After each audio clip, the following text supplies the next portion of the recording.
Hi guys! Marami pa tayong regalo nung birthday ko guys na hindi pa nabuksan. Ito guys, isa to galing kay Dimer Co Travel.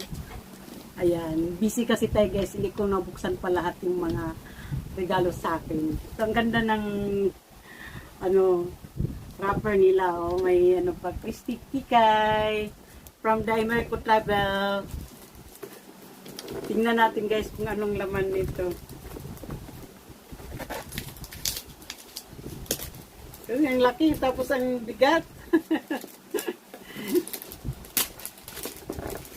Sabi nila, pag nagbukas daw ng regalo, kailangan daw sirain. Pero ang ganda-ganda ng ang ganda ng wrapper nila, parang sirain. Wow! Tingnan natin. Ano kaya to?